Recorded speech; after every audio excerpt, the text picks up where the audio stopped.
Welcome to HVAC Success Secrets Revealed, a show where we interview industry leaders and disruptors, revealing the success secrets to create and unleash the ultimate HVAC business. Now your hosts, Thaddeus and Evan.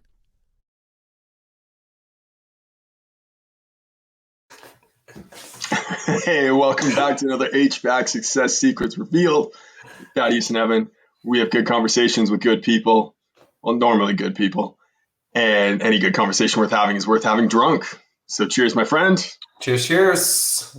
Unfortunately, today, you don't get good people. You just get stuck with us. So I'm looking forward to the conversation, though, because we've got we've had a lot of really great conversations recently.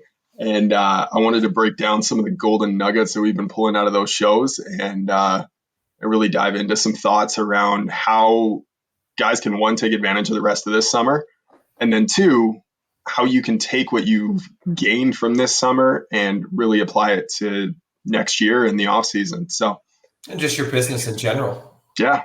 Right. Looking forward to getting into it, bud. Yeah, it's going to be a good time. And of course, and we're both in fun, cheerful, playful moods. So it's going to be an even better show with that. So throw it right off the loop. This reminds me of kicking it back to old school. And those that have been with us, we've chatted from the beginning. My mom, when we first started, it was literally just you and I going live on Facebook and having a drink of whiskey and shooting shit, talking about our business and where we were at and what we were learning. And, it was one of those things, document, don't create. And it morphed and it continued to morph. And then we were like, hey, let's bring a guest on. And then we had the guest on and it's like, hey, we should do a podcast and do the show. And, now here we are. I was scrolling through to the bottom of the files and guest after guest after guest after guest after guest, and just super grateful for those that have taken the time to not only be on the show, but everybody that's watching the show as well and listening to it later. Super grateful for you, the guest on there as well, or the viewer, listener, all three. Yeah, without them, this would be pointless, and we would literally be just talking to ourselves. Yes. With that, feel free to drop any questions in the comments as we go through this, anything that you want us to touch on. But yeah, I think we've got a pretty good show planned here, so I'm excited to dive into it, bud. I want to know who your favorite guest was. That's who I want to know. Oh, gosh. No, not you. I was talking about the viewers. Okay, good. I was like, how do I pick a favorite? That's such a dick move. Right? No, I wasn't talking about us. Every single guest is our favorite guest. There you go. All right, good. So that's our stock answer to not offend anyone. The reason that I think hey, you know what? Was there a guest that you think we had on that we only scratched the surface of that you would love to have back on? So I guess it's kind of a twofold question, for those that are watching. And if you want to, reach out to us via the old Facebook Messenger world and drop that to us, or in the group, or wherever you're watching this, send that over and let's have that come. So let's dive into the topic at hand, the summer success for the off season. Okay. So everybody knows right now, balls to the wall. If you're watching this, you're an HVAC guy and you're like, well, shit, I'm booked out weeks in advance because of the heat wave, especially if you're in the West, Canada too, in Western Canada. We had a heat wave where above 30 degrees. That's just 31. I'm looking at my trusty thermometer. That's over 90. Yeah, it's low 90s. Right, low 90s for us here in Canada. That's we're melting. The polar ice caps, our igloos are everywhere. Right. The dogs can't move. Yeah. Yeah. So it's stuck and abandoned, and living in a pool of water. So, anyways, how can you take advantage of the summer success to be able to parlay that into whether you have a shoulder season if you're in some of the cooler climates, or you have the off season when you're in the southern climates where you don't have much of the heating season. So how can you have that success? So what are some of the first things that come to your mind, Evan, when you talk about how do you take that with you? Well, first and foremost, it's how do you maximize every call? And when it comes to a lot of people, they're getting a repair done, they're getting service done, and they know it's time to replace a unit, but timing isn't right for them. And so they're, what system do you have in place as a business owner to be able to follow up with those people? Are you sending emails? Are you sending texts that automatically go out and they're scheduled ahead of time to follow up with them and ask them if they're ready to move forward with their replacement? If you're not staying top of mind with them, they're just going to call the next person that shows up in their Facebook feed, right? Mm-hmm. So make sure that you have a system in place to be able to document when to follow up with those people, and make sure that you're actually following through on those follow-ups in the fall and in the winter, because that's going to make a huge difference in your success throughout that slower season.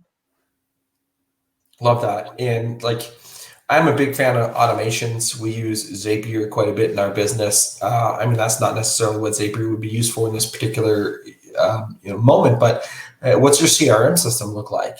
Are you inputting the data that you collect, name, email, phone number, especially those three things, and especially phone numbers, cell phones in particular versus emails. You still want their email because email marketing, but text message marketing done in the right way is actually way more effective than email marketing. Think about it this way.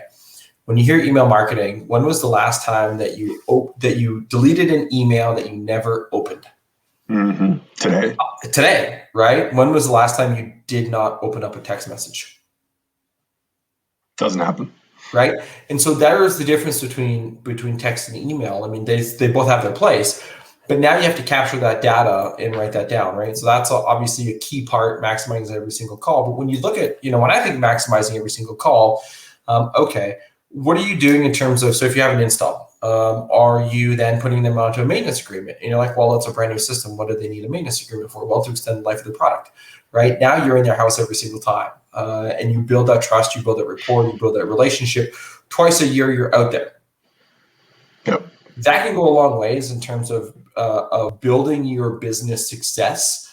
So that way, when they do have an error, they need a service call, or their friends or looking for a system, they're thinking of you because you've been out there twice a year to do that maintenance agreement. So putting that in place in your business, and even if it's fumbling your way through it because you don't have that in place, get it done and have that set up, because that's going to be a massive thing for you to be able to keep you guys busy too. And when you think about the shoulder seasons, getting the units ready. 100%. Well, and this was something that Gene Slade had talked about when we had him on the show back in January, I feel like it was a huge missed opportunity for a lot of guys. Was that, you're running calls like crazy. You're working from sun up to sundown, and you're trying to get through the call so fast that as soon as they're saying no, you're moving on, and you're scared to even ask for a full sale and add on all the IAQ options and add on, the inverter system or whatever else that you can. You need to make sure that you're maximizing every call in terms of what it is that you're offering them. Build out that wish list. If you had the complete system, what would that look like? And even if they don't get it all today, well, now you've got something that you can offer them when you come back for those maintenance calls, right? If you've already got the full wish list of all of the different things that they can add to their system, it's a great way to keep track of it, and then continue to add up that average sale and the average lifetime value of a client. Well, here's another thing too with that wish list that you can do. Right now you have that wish list and you're touching base with them in the fall. Offer a discount for them to do it then. Especially if you're flat out busy and you're like, okay, I know that. Pick and choose your battles, right? And some guys will just want to book it and get it done. Hey, that's cool. If you got the manpower and the resources and you can do that, awesome. A lot of guys don't. So you're like, well, I just need to get through this season, with things. Well, then you document that. You come back with a specific offer in the fall to say, hey, guess what? Here's your wish list. Well, if you want to complete it, we'll give you a 5% discount or whatever the numbers are. It doesn't have to be 5%. I'm making that up for the examples of this purpose. And so it really helps. Or even, if you're on a service call and it's just a straight replacement, but their unit will get them through for the next couple months. Well, maybe move on from that, offer them a discount to do it in the fall, and secure that work right then and there, by the way, not just like, hey, I'll follow up with you in the fall. Secure it right then and there with the time, and away you go. Hundo P. Love it. Was that everything we had under maximizing the call? I think so. I think we kind of skipped ahead a little bit on some of that. All right. Yeah, I was kind of. I mean, they kind of all blend into the same thing when They do. when you really think about that. But yeah, it's just that follow up in the fall. But I mean, and then again, that goes back to that initial point that you said. Okay, well, I want to follow up with them in the fall. Well, what are you doing to capture their info and capture their data and mark that down and write that down and put that into a system? Yeah. You know, and that's where your Service Titans, your House Call Pros can work. You know, there's also other systems out there. We have one through one of our partner providers as well that this close to getting out there. You know, more of the marketing side of the business for the capture and communicate and the convert, not necessarily once they are a client. I guess you use it both ways on that, but making sure that you have that data. It's so important to be able to capture name, email, phone number, and input that somewhere so you have that so you can remarket them later. Love it. All right, random question generator. We got one for both of us this week. That's true. That's true old school style. That's going straight back to when we started.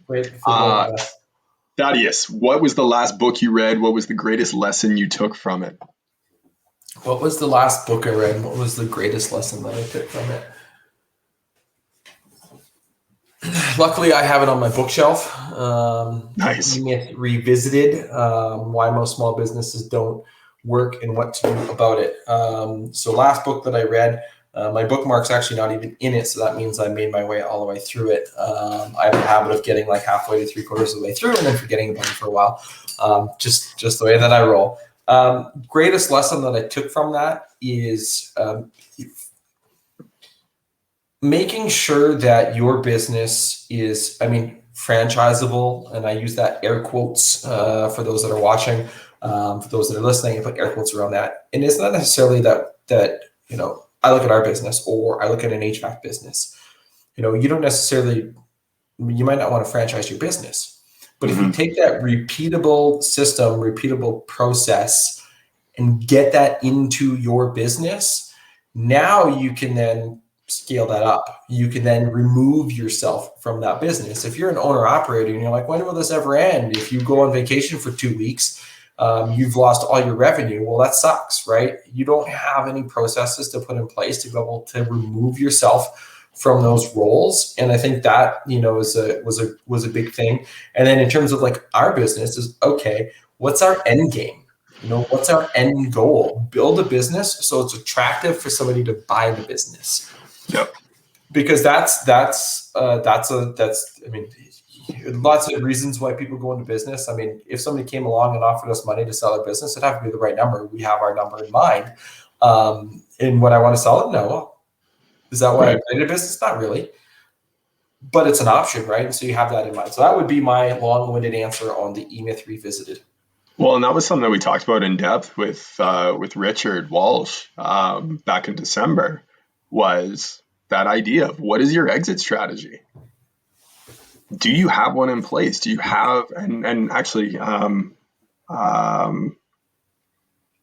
Shirk also talked about that too, right? Yep. And what is your plan for when shit hits the fan? Yep. Right? Like if you are the sole person that your business is relying on to run the calls, to run the business, to do the invoicing, and shit happens to you, you're fucked. Mm-hmm. Right? So how can you replace you as quickly as possible? And what is your plan for when you do get sick, when there is a family emergency and you've got to step away from the business? Do you have a plan in place for those kinds of things? And what is your ideal exit? You know, if everything goes perfectly, you're in perfect health, you know, at what point do you want to step away from your business, and whether that's sell it or whether that's let other people run it, you know, put a plan in place and then execute it. 100%. And then when you look at actually, okay, well, now your plan's in place, you want to exit it. We had Patrick Lang on the show, Business Modification Group, who specializes in buying and selling HVAC businesses. Yeah. And, you know, he talked about a lot of great things on there too, in terms of here's some of the things that you should look at in terms of the valuation for your business in order to be able to get the maximum dollar for it, so you don't get taken advantage of in a selling situation, or overpay in a buying situation, and some great things in there. But you can't do that without the beginning stuff that goes involved. So, which, by the way, he does those evaluations for free. So if you really want to see how well you're doing in your business and how well you're improving the overall value of your business, I think it'd be something worthwhile doing at least every 5 years, more productively every year. Mm-hmm. So love it. Cool. Yeah, man. You mentioned SOPs. That was a big reoccurring theme that we had come up a lot in the business and on the show. Pretty much everyone had talked about it at some point or another. They talked about the E-Myth as being a catalyst for the reason why they're hitting 7 figures, 8 figures in their business. What are some SOPs that really stood out to you in terms of how an HVAC business runs that are absolutely essential for getting put in place immediately? I think it was, I'm trying to remember who the guest was now. They had their, even like you see some of the, I remember, I just remember seeing this photo somewhere on the Facebook world of, it was a unit, an AC unit, and they were trying to get into the backyard, but it wouldn't fit through the gate.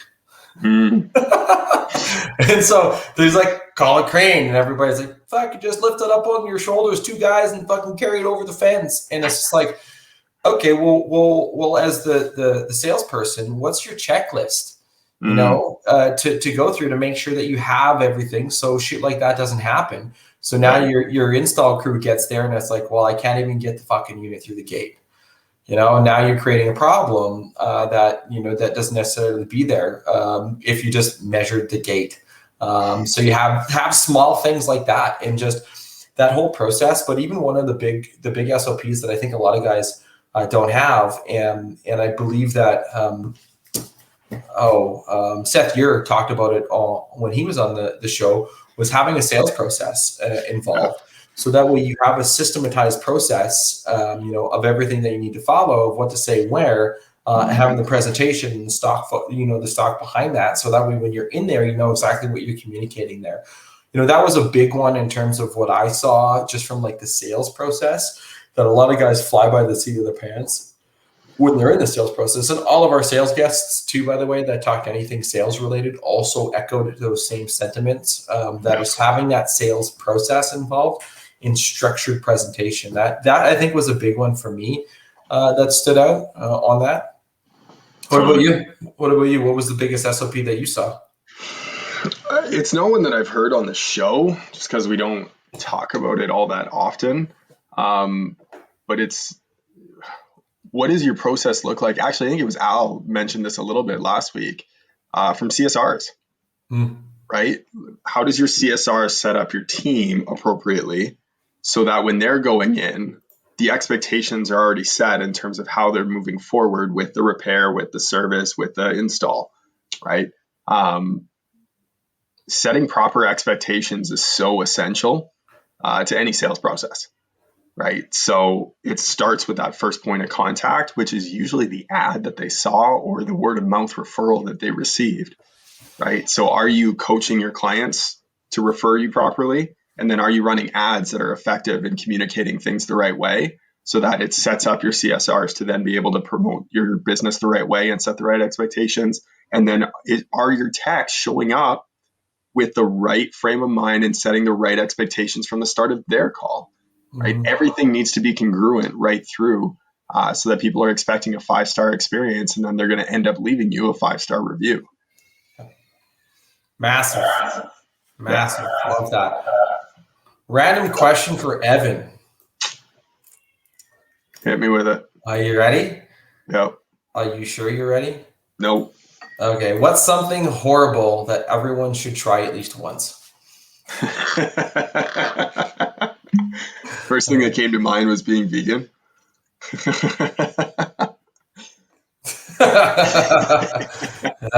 of you that don't know, me and my family, we are plant-based.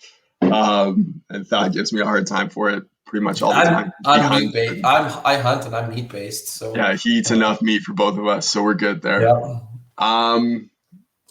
So it's kind of opposites when you think about that. A little bit. Yeah. Gosh, what's something horrible everyone should try at least once? That is such a wild and open-ended question. Yeah, it depends what your view of horrible is. I mean, let's go with your worst fear. Yeah, Confronting push it head yourself. on. Yeah, push yourself against your own fears and your own limits. Everyone should try that. It's horrible for everyone. And yes, you should put yourself in a situation where you are afraid and you took action anyways. Yeah, that's actually a good one. Love that answer. So shout out to my ma, boys, heart. Our So biggest fan. our biggest fan from day number one, and will always continue to be our biggest fan. Absolutely. People think that we're joking by that. I mean, we kind of are a little bit. I mean, that's my personality, and I have a very joking relationship with my family. But everybody's got to start somewhere, and thankful for obviously my mom. Like having a baby, by the way, and like I have, he's 4 weeks old now, a month old, just radically shifts your perspective, and like all the shit that I'm guaranteed that I put my mom throughout my life has now been checked and put into perspective by having my own child, and just the whole pregnancy. Not even pregnant. Our pregnancy wasn't really that horrible. Neither was the birthing experience, but just like everything that goes into it and compounding onto it, along with the emotional component of things after the fact, especially the first couple of weeks where you feel like an inadequate human because you can't stop your child from crying and screaming. And hopefully I didn't do that to my mother. And if I did, I apologize, even though I was an infant and newborn and I had no basis for any of that. So I just want to say, as a result of that, from the bottom of my heart, I love you, Mom. Eye-opening experience. And anybody that has had kids and went through the process knows exactly what I'm referring to, because they probably had the exact same feelings. At least I hope they did. So. Yeah, man. Well, I will say, I can't wait to hear stories about how you've been an asshole since the beginning. And no, that was very, very touching and very sweet, bud. So I appreciate you sharing all that. And it's interesting because there's so many lessons that I've learned from being a parent. I got 3 kids. So I've been exactly where you are. Only I was a baby having a baby at 22 years old or 21 years old, whatever it was. And so I didn't even know what being an adult was yet, let alone being a parent. So I feel all of the feels there for you and what you guys are going through. But one thing I do know is there's so many lessons for business that have come from being a parent. That feeling of inadequacy, which has come up numerous times in business, and also the ability to exercise patience. As a parent, you can't fix everything for your child. Well, as a business owner, you can't fix everything for your employees. Sometimes you just need to let them figure their shit out and let them fail on their own, and then be there to support them and pick them up so that they can then have that experience of having someone there to support them and care for them, but still be able to learn the lessons that they need to learn along the way. No, that's and I know we chatted before, and it kind of ties into it. The one of the themes that we always had was it comes across from those is money loves speed, making quick decisions, and to be able to just make the decision and go with it, no matter the end result. But then the other part too, and this kind of ties into what you're talking about earlier, is that you have to have very little judgment on yourself when you perhaps make the wrong business decision, but also having very little judgment with your employees as well if they perhaps make the wrong decision, and guiding them back to the right decision, and same for yourself, and guiding yourself back to that right decision is a powerful thing. On that, I wanted to touch on that. So 100%. As we, I mean, that lesson, it was echoed by some of the biggest achievers that we've had on the show, which they don't always get along. So I'm not going to call them out by name right now. But there's some boys from SoCal that are producing massive numbers. And both of them, there was a common denominator between them, their ability to make decisions quickly. Yep, like that. Yeah. It's just like, yeah, I like it. Let's do it. Boom, they're on it. And they're already running with it. They figured out how to execute on it tomorrow. Yep. And they also had a really quick ability to adjust and be like, nope, fucked up on that one. Yep. Right. And it was funny. This actually, there was a Gary Vee thing that came up today. And he talked about this exact same topic where most people, they're trying to win a game 3-0. I made 3 decisions. I got 3 right. I'm 3 for 3. And I got 0 wrong. Whereas big achievers, they're winning 118-92.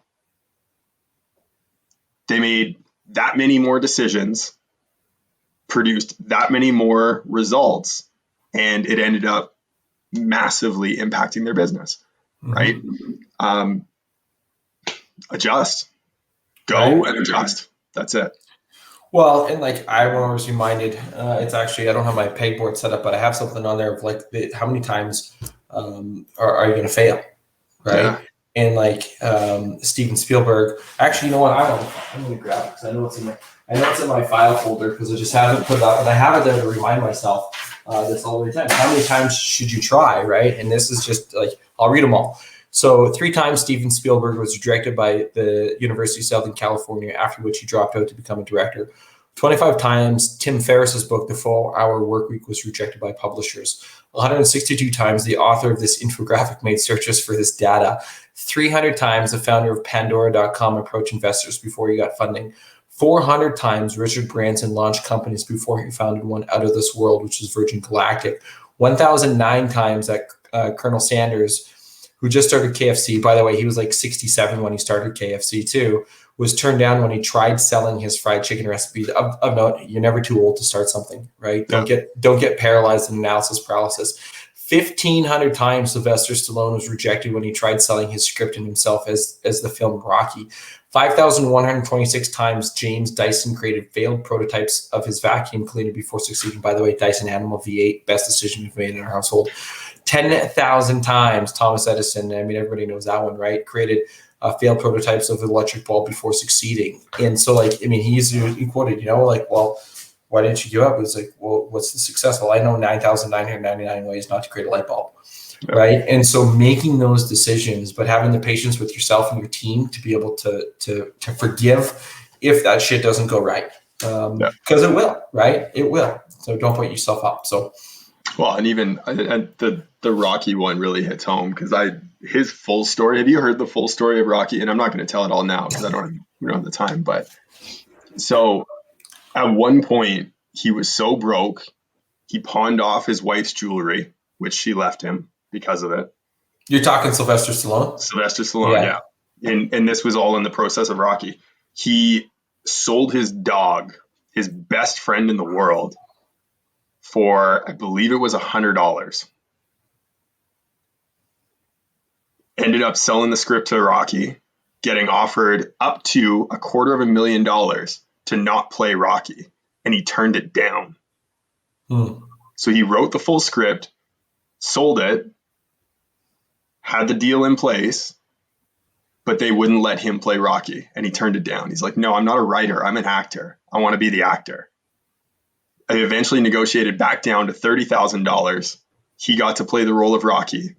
He went and stood outside the liquor store where he sold his dog for 16 hours, I believe it was. Finally, the guy showed up with his dog.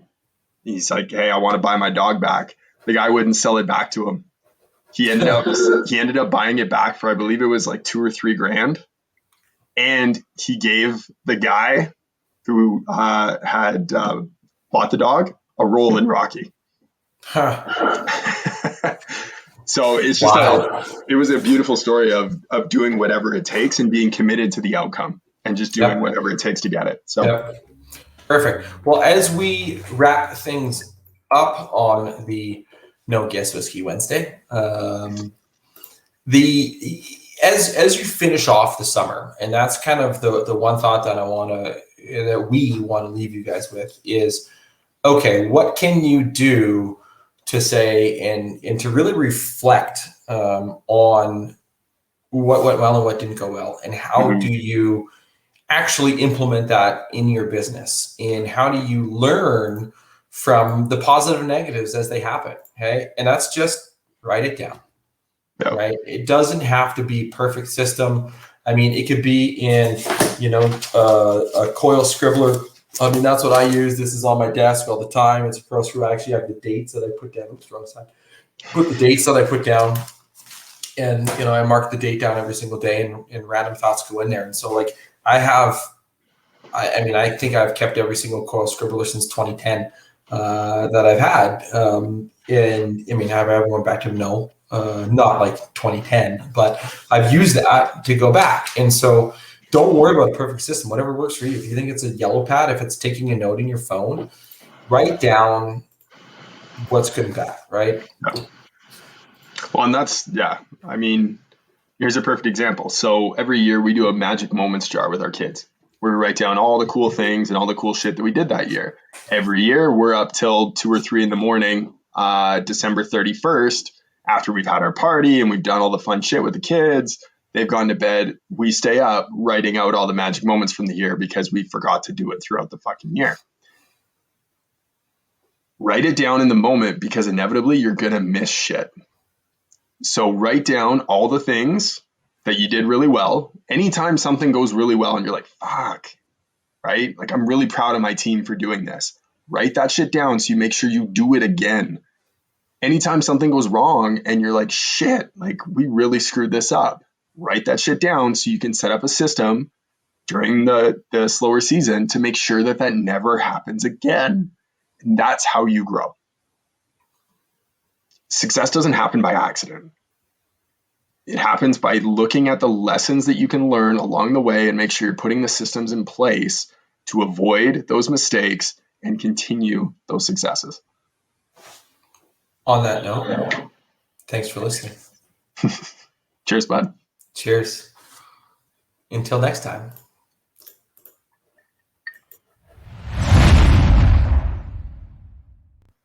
Hey, thanks for watching another episode of HVAC Success Secrets Revealed. Before you go, 2 quick things. 1, join our Facebook group, facebook.com/groups/HVAC Revealed.